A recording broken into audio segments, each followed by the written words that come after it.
What is the most common metric for determining the quality of a student at a business school? Probably your GMAT score. That's exactly right. Yeah. If you look at the three major employers of MBAs today, you're talking consulting, finance, and tech. Yep. Who's going to be the fourth major employer of MBAs in 10 years? Who's number 8? Right now, I would say got 2-horse race between Tuck and Yale. Guess who has the yield that would certainly qualify them as the number 8 school?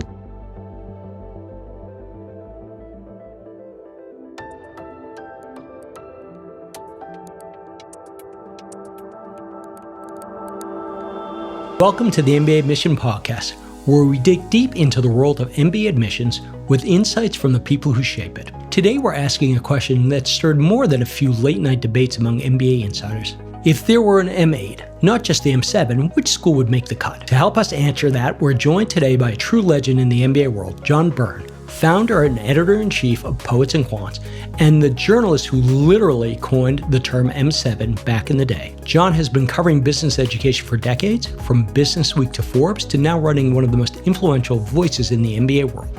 Welcome to the podcast, John. So let's start off with a record. John, you write a lot about the M7 schools. Why don't you take us through the M7? Sure. Obviously, Stanford, Harvard, and Wharton are the top 3. Yep. You have Columbia, MIT, and then you have Chicago, Booth, and Kellogg. And that's the M7. And, it's an artificial elitist construct. Right, of course. And it occurred because many years ago, the deans of these 7 schools decided it would be helpful to get together. Right. They weren't consulting the Department of Justice about antitrust matters. Right. But nonetheless, twice yearly, the deans get together of these 7 schools, the admission directors and the career management people. Yep. And it's a construct that actually pisses off many I'm sure schools it does. I'm sure who it does. are excluded. Right. So something called the 10 school group. That's true. As well. That is absolutely and true. I don't know who we should. I don't know exactly who's in that group. Yeah, and but there's also we name most of them because right after the top 7. Right. But who's not in the 10 school group, or is the 10 school group like a 12 school group? It just expanded its name. Listen, the G7 became the G8. That's right. No, the Big Ten became. I don't even know how many schools are in the Big Ten right now. And there's the T15. The M stands for magnificent. Okay. The Magnificent 7. Okay, so very self-deprecating as far as what they do. Okay, so then there's the T15, which I think is the top 15. Right. But let's get really very specific here. Who's number 8?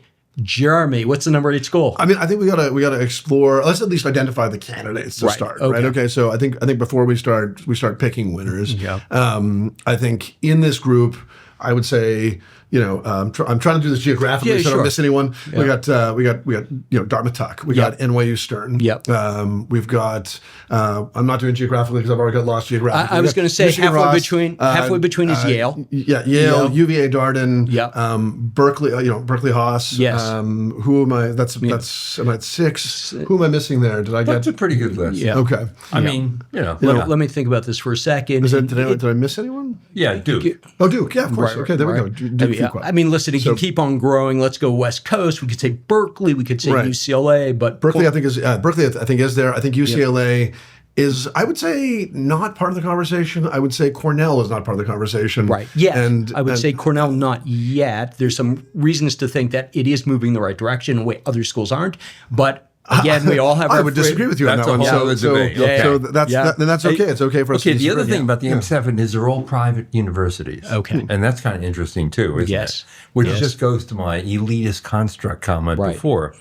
But I think it's more significant, not their private universities, but that they're all in major cities and the people, generally speaking, magnets for people who are studying business. They want to be in big cities where there are jobs. And so your M8 would be what then? So I mean, I think there are some who have good cases. I think to me, I think among those we just named, I think.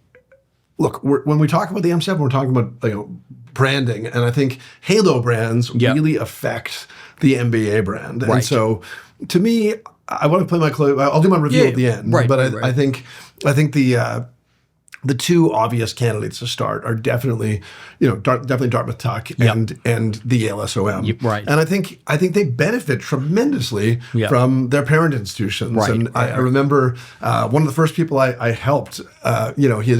he was an international, Right. and he applied to 3 schools. He got into all 3, and his mother and grandmother were like, "What, you didn't even apply to Yale at the time? Like That's Yale didn't right. have the new building, they didn't have the new dean. Right. They were like ranked number 28 or something like that." Right. And it was just the association with Yale was Right. what they did. I mean, these are grandmothers in a different Right. country, and they just had, all they knew Right. was Harvard and Yale in the United States. They probably didn't even know Stanford at Right. that time. Listen, I think you hit on something, particularly for international students. Right. At that point, they need an international brand. Yale is a great international brand. So even if one can make the case it's not exactly number 8, for some people it actually is. Right. Because there is no brand. There are very few brands that are as powerful as Yale across the world. Exciting news! You can now access On Track by mbaMission for free. Take our 2-minute onboarding questionnaire to personalize your learning path. Choose the free plan, and you'll have unlimited access to our complete modules on MBA application timelines, standardized testing, your professional background, community leadership, school selection, and more. You'll also get access to select lessons from our brainstorming, personal statement, essay, resume, and recommendation modules. It's a great introduction to the On Track platform and will help you jumpstart the MBA application process. Get started today at ontrack.mbamission.com. Yale has a lot of momentum. Yeah. They have it's a couple years old now, but it's a pretty magnificent, building. Incredible building. Yeah, they have Great faculty. Yeah, great faculty. They've got an awesome admissions team. They've been guests on our podcast. As we have met personally. Bruce is legendary. Yeah. One of the last few true admission people out there. Yes. And Laurel is great too. Yes. And I think they embrace the community well. They're very straightforward, honest. So that I think they people would be surprised to know that a lot of applicants start to identify with a school based on interactions with the people there, right? It's not just with the brand, but like if you have a really nice conversation with an admissions person, you are more likely to apply. They also have a very deliberate way of teaching that other schools don't. They call it the raw case method, and it truly is different from most schools. So it becomes a really interesting place, great brand, great education. And sometimes the two don't necessarily go together, but in the case I think it does. But that said and done, the business school traditionally, I'm going to be very sort of delicate here, has not been considered the number 8 school. So if it is not the number 8 school, who is it then? Well, wait a minute. I thought you would favor Yale as well. That's true. Okay. But You're going to argue against yourself? I'm going to roll it back, though. And Jeremy, I'm not saying rolling it back right now. I'm going to roll it back and say, yes, but... Or I think you're supposed to say yes and. So yes and who's the other number 8? What are the 4 schools that are actually the number 8 schools? Well, I mean, look, I think Tuck is another really obvious choice. Again, got the sort of overall brand halo. Really intimate campus. Yep. Historically, sort of like really bragged about only teaching the MBA. Like everyone's there for a reason. Yeah. It's the oldest business school. Yeah, Dartmouth Tuck is the oldest business school out there. Yeah, and I think there is something to be said for that. Like, I think it is nice to be studying with people who are only doing the MBA, and you're not, I don't know, in class at some schools. You could be in class with a part-timer and an executive in the same class, and there's maybe a little less like class spirit and cohesion. And I think Tuck has really leaned into culture. I think. For me, fantastic. They lean into winter. They enjoy their winter identity. They've got the winter carnival, which I attended as a student. And that might not be for everyone. You might go the whole international to show notion of living something. and working together is really underestimated. And, First off, there are incredibly few residential MBAs in the world. Harvard is one. Tuck is one, and Stanford is one. And they can't even accommodate at Stanford all of their MBA students, but they do have an MBA facility for people to live in. Those are the only 3 business schools in the world that truly have a residential MBA. And at Dartmouth, because you are isolated in Hanover, the bonding that occurs in that program is probably better than any other program in the world, period. I don't care what anyone says. Based on the alumni giving stats, they also have the most engaged and loyal alumni. And because they know they're not really really 1, 2, 3, 4, 5, 6, or 7, man, the alums stick together hard and fast. Right, definitely. At the same point, it's a very specific type of education. I remember I went up there. Great. I think everyone eats lunch together. They live together. It's a fairly small class, and also not for everyone. Dartmouth is not as far as people will make out. You can't get there. I have a joke that you need 2 mules and a donkey to get there. I am joking about that. Hey, you're going to work your life probably in an urban center. Give yourself 20 months, not even 2 years, and it's spectacular. to live in an incredibly bucolic place. I pass by there all the time. Living in New England, and it's a great little town. It's very much where a lot of young people are these days. Well, me saying young people now, all of a sudden I'm old, but if you're into people are into the outdoors, especially since the pandemic. If you're into hiking, if you're into biking, if you're into any outdoor sports, it's a paradise. Right. I would say it's very binary, though, in the sense of, the reality is if you're none of these things, or in my case, I went to look at it, my wife needed a job. Hanover, New Hampshire, it's not necessarily a metropolis that has sort of jobs for everyone, industries for everyone. So the reality is for some people, it is number 8. It's a clear number 8. I love this school, but at the same point, it's not number 8 for everybody. Not only is it not number 8, it may not be number 10, 12, 15, 18. And I have to admit that I've spoken to some internationals. I said, are you? This is true of Michigan Ross as well, which we can talk about. Again, I love winter, but it's like if you have never had a winter before, I don't think it's that severe, that harsh. But know that you're going to be in a small town, and that winter's going to hit, and that you're going to probably feel a little less mobile. And I think it's not that much further north than Yale, but it's enough that it's a slightly different climate. And that can be true for some people. That can be a factor for some people. No, definitely. Let me throw out another school with 4 letters to its name that I think could be a number 8, and that's Haas, Berkeley Haas. And I'm going to tell you exactly why. The location is smack dab in the middle of Silicon Valley. You're at a big university. Startups come out of big universities. I don't care what anyone says. You need a big university to get to the point where you have a startup that really can be, world changing. And the reality for me is that's the place I want to be. I'm an entrepreneur. I want to be there. I love it. I breathe the air. Berkeley Haas. John, thoughts? No, look, it's a great choice, and in some ways even an obvious one. I have a totally different perspective on this. First off, I don't believe in brand halo. Why? Maybe because I'm not an elitist. It doesn't matter to me if you're part of the Ivy League or you're not, or you're even part of the public Ivies. Right. I agree with that, but I think students don't. But but I'm not. I wouldn't select the number 8 school playing by the same rules as the 7 deans and its exclusive club created many years ago. Right. So I look at it 2 different ways. What do prospective students choose? Okay? Right. So if you looked at yield rates, you would essentially know what an informed, discerning crowd of prospective students are choosing as a number 8 school. Right. And if you look by employers, you would know which school the employers choose as a number 8 school. Right. That's fair. So guess who has the yield that would certainly qualify them as the number 8 school, Duke Fuqua. Okay, that makes sense. Duke's yield is over 57%. Wow. Now, for those who don't know, yield is the percentage of accepted applicants who enroll in the school. In other words, you have to invite a lot more people than will come because people have multiple offers and they choose one school over another. To have a yield rate of over 50% is exceptional. Yes. Put it in perspective. It's better than Columbia. It's better than MIT, it's better than Chicago, and it's better than Kellogg. In fact, Kellogg's yield rate is 38% compared to 57% I'm very at Duke surprised by Fuqua. that.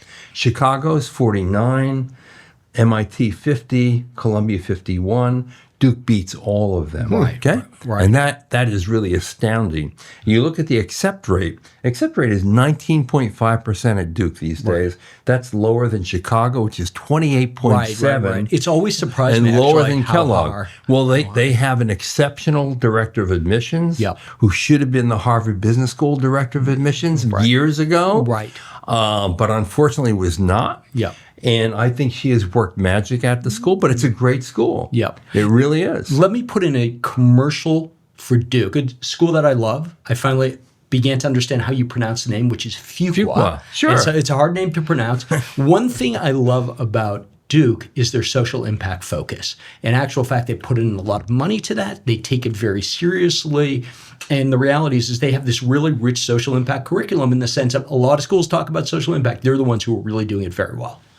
Okay, and then take the employer outlook. Now, you can argue that the best way to measure employers' thoughts about an M8 would not be by placement, because placement is a tricky stat, right? Yeah. It's why Stanford always trails most of its peer schools, because the kids are pretty choosy, and more often than not, they don't go the mainstream way in consulting and finance. They're looking for the recruiters who do onesie and twosie recruits. Private equity primarily and hedge funds. Yes. So the lead time to get a job is a lot longer. So placement rate isn't exactly what you want to look at when you look at employer preferences. But how much is an employer willing to pay a school's graduates, I think tells you how desirable they are. And guess who is MA on that score? Dartmouth Tuck. Okay. No question about it. The median salary at Dartmouth Tuck is $175,000. Now we're not talking sign-in bonus, performance bonus, relocation expenses, tuition reimbursement, just base salary, $175. It's equal to Harvard. It's equal to Columbia, Chicago, Wharton. It's above MIT, incidentally. Dartmouth Tuck. Here's the thing, and not to push back too hard again on Dartmouth Tuck, because it's a great school, perfect for some folks. Though it sends a lot of people to consulting. We're going to get some comments under this. I love Dartmouth Tuck. Don't worry, I love Dartmouth Tuck. A lot of my clients go to Dartmouth Tuck. What's wrong with consulting? It's one of the most competitive, most selective industries in the world for recruitment. Except that also means that the average salary is going to be higher if you go to Dartmouth Tuck. Oh, sure. So that's it. Listen, okay, but they have the disadvantage of being in Hanover. You could say that salaries are much higher in California at Berkeley and Stanford and UCLA, and much higher in New York at Columbia and NYU. Nonetheless, in Hanover, New Hampshire, Dartmouth is killing it on pay. Except let's push this a little bit farther. But it also means that a lot of Dartmouth Tuck's students go into consulting, which is true, that's another reason I love Dartmouth Tuck. If you want to go into consulting, it's a great choice there. Absolutely. We all agree on that, okay? To me, it's a PhD in business after you get your MBA. Right. Let's pause, though. If I want to go to a startup and make $60,000 a year, that is my intention. Dartmouth Tuck, suddenly the numbers, and you start poking around in a little bit, and you say, well, listen, maybe the average salary isn't exactly giving me the answer I want if I want to go to the world of startups, or if I want to do something else. Yeah, I mean, look, I of all things, I was actually at Dartmouth Tuck. This is years ago, so it might not be totally fair. And the career placement officer said to me, I said to him, like, well, what about exactly that constituent? And he kind of said to me, people at Dartmouth Tuck don't want those jobs, and maybe that's changed in the last. In the last, I don't know, I think it was 10 years ago probably. So maybe that's changed, and maybe I would say that's a broad critique of virtually any school. Yeah, that's right. Fairness. Well, I don't, the easiest thing for the career service provider is to get those numbers are taken out of the employment stats. Right. That's why Stanford has the highest median salary of any MBA program in the world, and yet has the highest percentage of people doing startups and going to early stage companies, where equity plays a role and lowers your base salary, this is what the point you're making. We're living. But Stanford isn't having that problem because they have the highest median salary of any school. I think John's making an argument here that Yale and Tuck should be like in the M5 or something like that. That we should boot out one of those schools. Duke and Tuck. Yes. And listen, it's again these four-letter schools that we were talking about here. Duke, Tuck, Yale, Haas. That's Ross? True. The four-letter schools. I think Harold, you're coining a new term, a new grouping of schools. I think Ross had it. I mean, I think, look, these are excellent schools. Right. We all if I'm going agree. to say Ross had its moment, it had its moment to maybe charge with its brand, but I don't think it's like, I don't think it's a school that's done for. I think you're incredibly lucky to go to a school like that. But I think when they had so much momentum a while back, they were one of the first to get a massive gift, build a new building, and have all of that. It's a great school. It's great. People like the school. They get good jobs out of that school. And not only that, and this is an important point to make, it's a school that truly leverages university. Yes. as Yale does. Incidentally, in the old days when Yale was like 28, Yale was completely peripheral to the entire university. It was Ted Snyder as dean who really embraced the school and allowed other graduate students at Yale to come into the business school and for business schools to go out. And they made great lengths to try to manage the academic calendar to make that as easy as possible. And now that Yale truly takes into account the opportunities throughout the entire university, which leads us to another point that you were making before about NCEAD.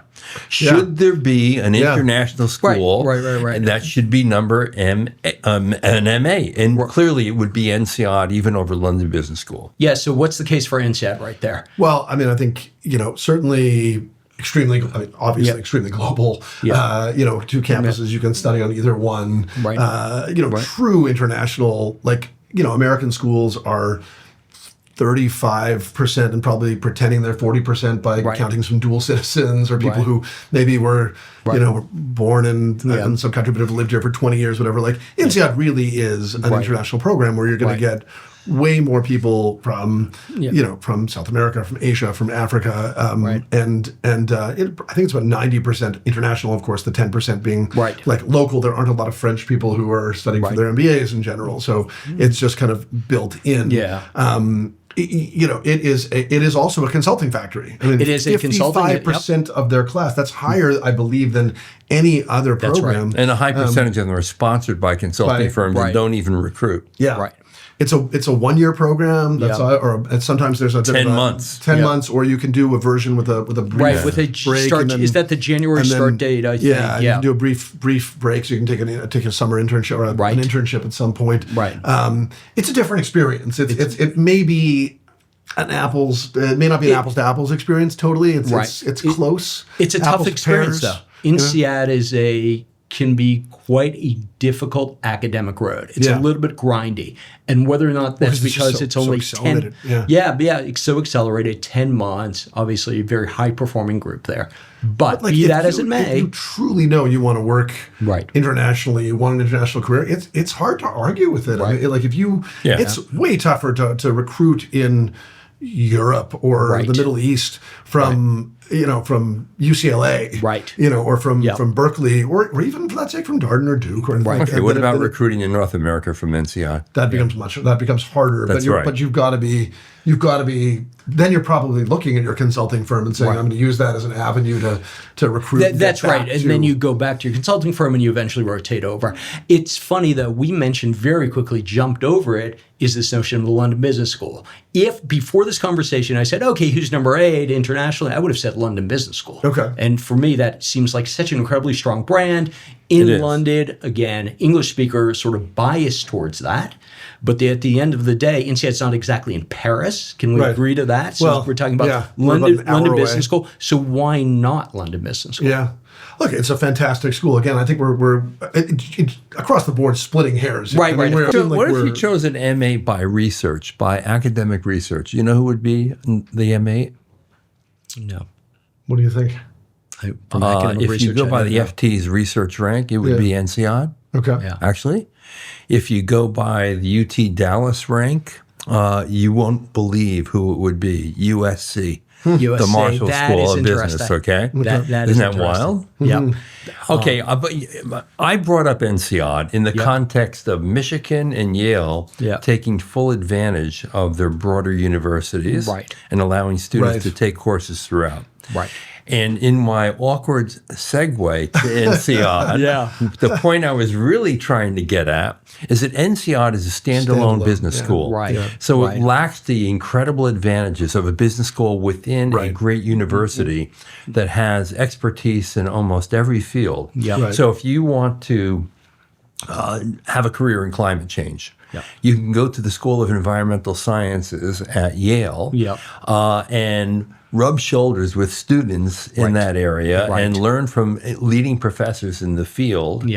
And incidentally, if you want to sharpen your communication skills, you can drop down to the drama school at Yale and take a course. That's right. Or if you're into healthcare, you can go to the med school and they'll have more generalized courses that are business oriented. In other words, there are advantages that really magnify the quality of your experience in ways that a standalone business school can never do. Probably that I think also is an interesting one that I think has sort of had a little bit of ebb and flow is NYU Stern, where I feel like just during the absolute heyday of the build up before the financial crisis, it was like everyone wanted a job in New York in finance, and I think that while those jobs are still popular, they're definitely most people on campus now prefer to go into the tech sector. I'm talking about undergrad. Want to go into the tech sector. Although NYU Stern is actually in some rankings now ranking higher than Columbia. Well, NYU Stern is they've continued to lean into finance. They've still got a huge number of their class going into finance. The NYU Stern now has 2 one-year MBA programs. One is the NYU Tech program. One is the NYU, I think it's Fashion and Luxury program. So talking about, John, picking up on this notion of synergy between different schools, different departments, NYU Tech, the MBA program, is better because it has the NYU Tech program. And that is that is a really interesting campus. But that's not my reason. Go ahead. That was a good point, though. What is the most common metric for determining the quality of a student at a business school? What do you say it is? I mean, grudgingly, probably your GMAT score. That's exactly right. It is, because it's the only metric that's universal, right? A GPA, you don't know, it can be inflated. And international students really don't have GPAs because not on a 4.0 level. So let's just take GMAT scores. If you took GMAT scores, guess who would be number 8? NYU Stern, 733 is their median GMAT score, higher than Berkeley, higher than Yale, higher than Tuck, and higher than Booth. Okay. Wow. There you go. But I would. You hate standardized tests. Come on, I hate them too. You know how I feel about stats, right? I feel like that stat is like we're talking about 3 points. Okay, so 3 points between Berkeley and Tuck. Like, are we really saying like then it becomes so arbitrary? It's like okay, I have 2 more test takers. But it's like a ranking. Exactly. I mean, it's like the differences among and between the schools are meaningless, really, statistically meaningless, unless you're talking Harvard and Stanford. Right. And then, incidentally, there's a good distance between Harvard and Stanford and Wharton. It's not close. Hey, hang on. Stop right there, John. It's not close. So let's talk real numbers here. Harvard, Stanford, GMAT versus Wharton GMAT. One has a median. I think Harvard only published a median at 740. Okay. Stanford published their average at 738. Wharton, I think, is 732 as an average, if I recall. I think that's roughly and so it's not apples to apples. Right. But again, like we're talking about minuscule differences. Not even a question. One question difference across 850 people. I mean, come on. By the way, you have somebody who likes standardized tests right here. Standardized tests can actually save people's lives. Okay, if you have a terrible GPA, you walk in there and you blow out your standardized test, you're a different candidate. I wonder if we knew somebody like that and could be working at mbaMission. I wonder if such a person exists. Who it is. Let's not say who that is. Okay. We keep on rotating or orbiting really a very unsurprising group of schools for the MA. My unorthodox pick is Duke Fuqua, period. Wow. Wow. We're going to get some serious comments here. I have to tell you, though, John, here's always been my hesitation with Duke Fuqua. And I loved it. I almost went there myself. My wife's from North Carolina. It worked for a lot of different reasons. Nevertheless, be that as it may, Duke Fuqua has always bounced around number 8, number 9, number 10. And this year it does. Next year it will. 10 years from now it will, is again my anticipation. I will throw in a wrench to this analysis, and I will remind you that Duke Fuqua was number 1 in the Business Week ranking not all that long ago. Do I believe that result? Of course not, but it was number 1. Yeah. Okay? Okay, that's a point in your favor. Which means it was ahead of every M7 school in that ranking. Right. A point in your favor, but even in the future, if it's number one again, people will say, well, it's not really number one, right? I mean, that's definitely that's inevitable. Okay, right? so let's look 10 years. Argument between me and John. Right. Yeah. So let's look 10 years down the road. Okay. Let's really get into sort of curveballs here. 10 years down the road, who are we actually talking about at that point? For the M8. Yeah, for the M8, how are things going to be different? So I think you're getting towards my sort of my conclusion in this whole thing, which is that right now I would say you're probably looking from and this is just brand perception. Right. I think you're really looking at like a 2-horse race between Tuck and Yale. Yeah. But I think, and this isn't right or wrong. I think people feel that kind of overall brand halo with Yale. Right. And I think that in 10 years, I think it is Yale. I think today I'd give an honorable mention to INSEAD. Right. I'd give Tuck Yale just by a nose, but I think looking to the future, I think it's going to be Yale that really gets invited to the dance. Okay, John. Okay, I'm going to say something that none of you would have said. Okay. And what you didn't say, but you should say. Bring it. Yep. You are your alma mater. Yeah. UVA Darden. Right. In 10 years, I think is going to be best positioned. Now, why do I think that? Yeah.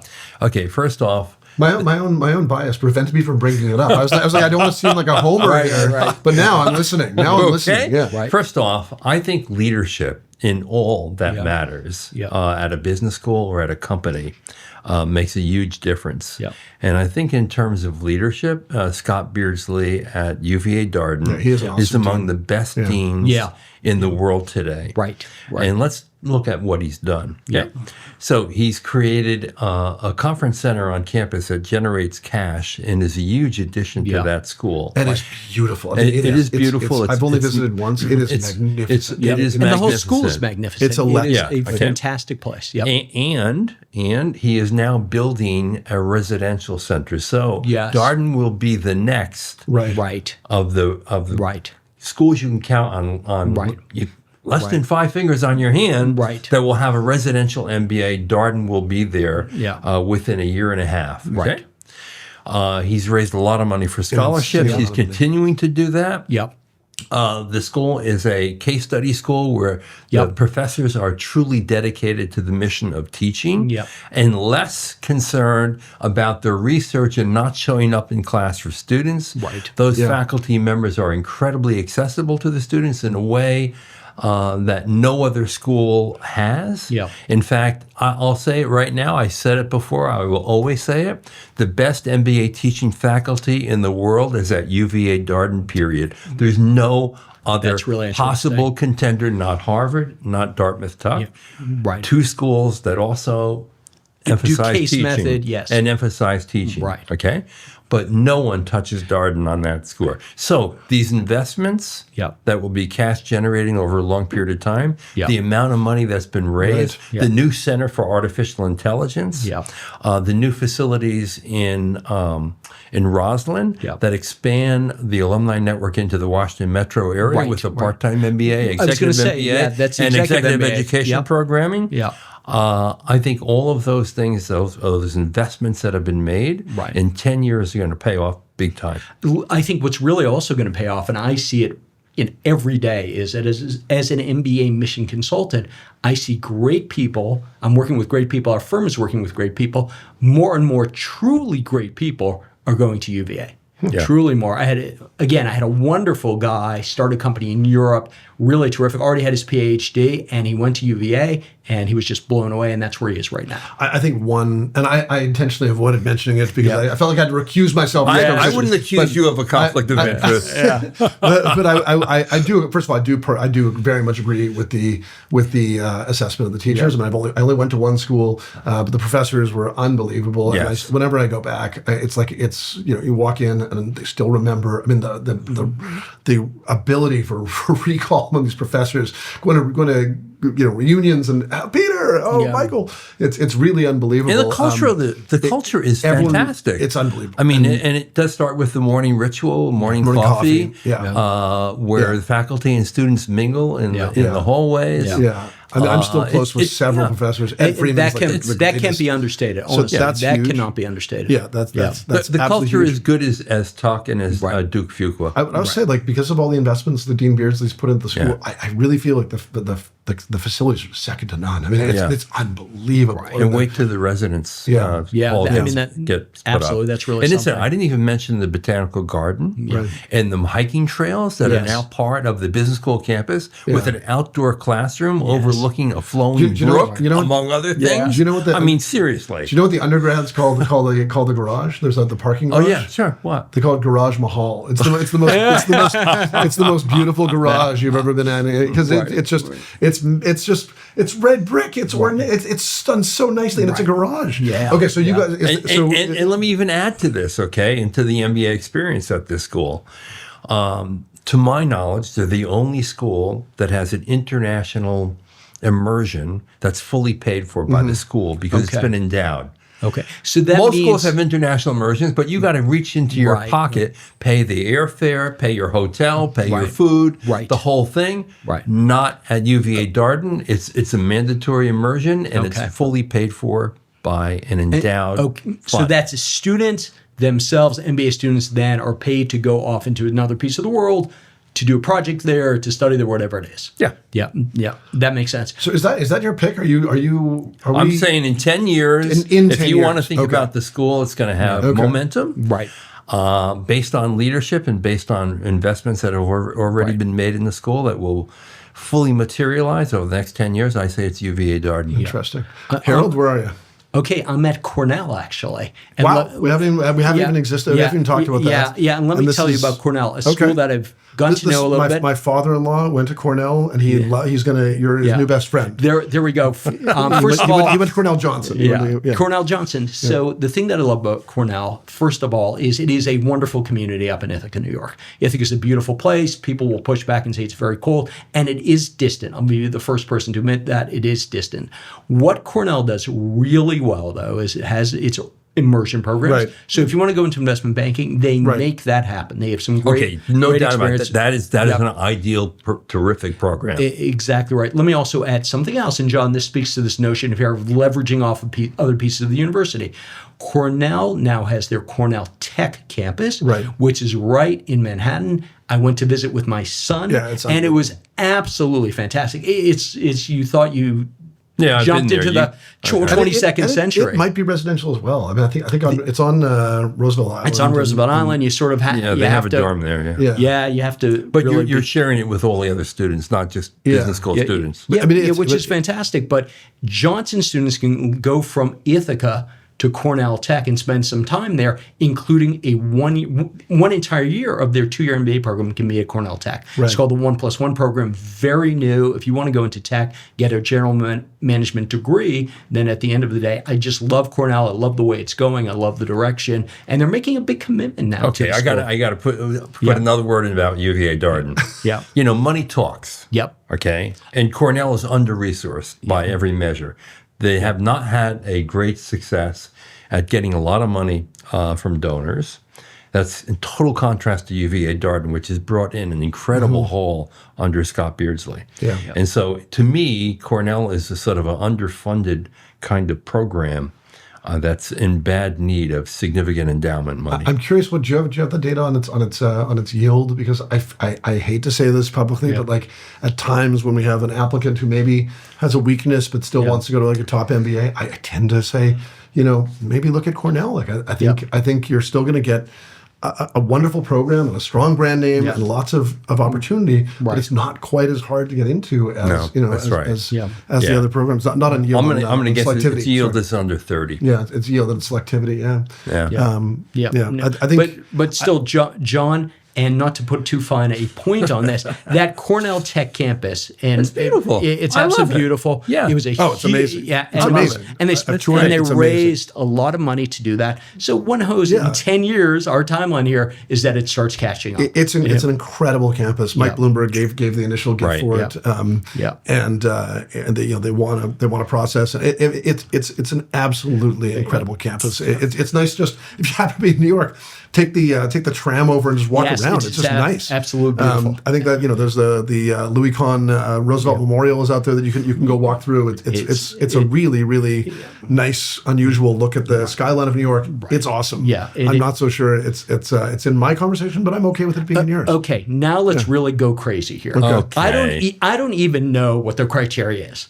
Okay, the criteria is a great school that's becoming a greater school, however you want to put it. Something that is going to surprise me. Jeremy, what school will surprise me? A school, going up like a rocket ship, something that's really interesting, maybe not exactly making it to the M8, but just a school that you're saying sort really of like an outsider right now who could build their brand? Exactly right. Outsider right now who could build their brand. I think the dark horse I know might be Texas McCombs. Oh, that might be one where I think sort of has the next shot at being at emerging as like a strong MBA brand. Right. Visited. That's a good bet. Yeah, visited because of the well-resourced. And it's also surfing a wave of investment in Texas. From tech firms. Yeah. Austin, I read, is something like the fourth or fifth city in terms of raising capital, in terms of venture capital. Yeah, huge going VC into, community. Yep. I think also. A totally unheralded, enormous student-managed investment fund there. That's right. Like enormous. That's exactly right. Yep. And so between VC and investment management, and again, I feel like high-quality individuals, may have like some blemish, stats or their stats or stuff like that. Right. I'm like, check this out. Like this is it's an intimate school. It's going to give you a lot of opportunities in this. Like the recruitment stats are. It's in a great city, a fun city. It's in a fun city. People. Absolutely. And like the recruitment stats tend to skew local. Like if you want to make your life in Texas, it doesn't mean you can't get there from here, but it becomes harder. Yes. But Texas is a growing part of the economy. It's enormous. Yeah. It's got an economy bigger than my home country of Canada, I believe. I think. Right. I really like UT. I think you're right on that, and I think that geographic location is an important criteria for a school success in many cases, and you couldn't bet in a better place right now than Austin. Right. Given the growth there and given how many companies have moved out of San Francisco and Silicon Valley into the Austin area. Right. And that's only going to increase. Yeah. So the ecosystem around the school is very strong and very entrepreneurial. Yeah. I like that pick a lot. Right. You mean I could try to do something really surprising and say it's got to be an international school. Okay. Because one thing that we do know is that the international MBA programs have improved mightily in the last quarter of a century. Right. And some of them are on par with the best U.S. programs. Sure. I think the Financial Times makes people think that those schools are better than they really are. Right. And it's an injustice, frankly. Right. Because of the weighting and the methodology that favors international schools. Right. But I think you could see an HEC Paris, an IESE in Barcelona. Right. Cambridge and Oxford, a lot going their way. That's absolutely right. And to the point of leveraging the university in full, Cambridge and Oxford is ideal because you're sitting at dinner time with people who are getting PhDs in philosophy and every other incredible field and discipline. Yes. Very deliberately. Right. And learning from each other. Those collisions are central to the educational experience. And Oxford is like 1+1 program where you can get an MBA and another degree. That's right. After, which is really interesting. And because you guys love brand halo, let's face it. That's right. Cambridge and Oxford are two of the top 5 universities in the world, period. Right, absolutely. Right? And Cambridge is in what's called the Silicon Fens. That's right. So if you hear about Silicon Valley, this is Silicon Fens, and apparently Fens is a word that means something in Cambridge. I think it means marsh or something. I'm not quite sure. This is mbaMission. It's not vocabulary mission. But in any case, okay. But now, I think you should pick an international school. I like Cambridge and Oxford. But maybe I didn't even go there to say. I don't know. HEC is really pushing itself right now. There's no question about establishing its brand closer to Paris than INSEAD, but still not quite in Paris. Oh, okay. So it's short of thought. Okay. Sorry. So now let me throw in another school that sort of builds on this notion of being geographically in a great place, very tech focused, is Georgetown. Georgetown McDonough. And let me tell you a couple of things about Georgetown that make it, I really like it. Everyone thinks about Washington, D.C. as a city of only government. I have to tell you, Northern Virginia has a huge tech community right there. And also Georgetown has been very deliberate in building out its real estate center. The Steers Real Estate Center, it's just been over the last 2-3 years. They've gotten a lot of money. They've committed to it. I personally have spoken to the folks over there. They are in every real estate case competition you can imagine. They have, again, an investment fund. The people you'll leave there really knowing real estate, great ties to that community, Northern Virginia tech. And yes, government, up and down certainly, but there's obviously some great things happening. There can be at times things great happening in government that MBAs are well suited for. And Georgetown has a brand halo. Yeah. That's right. And Georgetown has a brand halo. Absolutely. Okay, here's another way to think about it, and then maybe we should close, right? Okay. If you look at the 3 major employers of MBAs today, you're talking consulting, finance, and tech. Yep. Who's going to be the 4th major employer of MBAs in 10 years? Yeah. I would say it's health. Yeah, that's right. That's right. And if you look at the business of health, there are some schools that have really doubled down to differentiate themselves. Duke, right. Duke, okay, I'm going to tell. Okay, how about Vanderbilt for one? Vanderbilt, how about Johns Hopkins University's Carey Business School? Right. And now Washington University's Olin Business School. Right. They have really doubled down on differentiation around the business of health and are making major inroads in this area. I think that is going to be huge in 10 years. Yep. And I think those 3 schools in particular are going to greatly benefit from riding that wave. Right. Let me also put in a commercial for Olin. St. Louis happens to be a great entrepreneurial city. It is. It's in its DNA. Honestly, it is doing a great number of startups are coming in St. Louis for all sorts of different demographic reasons and really inexpensive cost of living. But honestly, I agree with you. Washington University in St. Louis, also a great university. And I know you don't think much of rankings, but we do a proprietary ranking for the best MBAs for entrepreneurs. Yeah. And I will tell you that the Olin Business School has scored exceptionally well in that ranking above many of the schools that would immediately come to mind when you think about entrepreneurship. Right. Let's wrap up this episode of the MBA Mission Podcast. I am Harold, Jeremy, John. Thanks very much for joining us today. Absolutely. A pleasure. Absolutely. If you want to be one of our success stories, sign up for a free consultation with a member of our full-time MBA admissions team. Since we've worked with tens of thousands of applicants over the past 2 decades, we can give you our honest opinion on your chances and help you put together your very best application. That is not a sales call, but rather your first session with one of us for free. We can give you a profile evaluation, answer specific questions about the process, review your resume, talk about your school choices, and so much more. Sign up at mbaMission.com/consult. We look forward to working with you.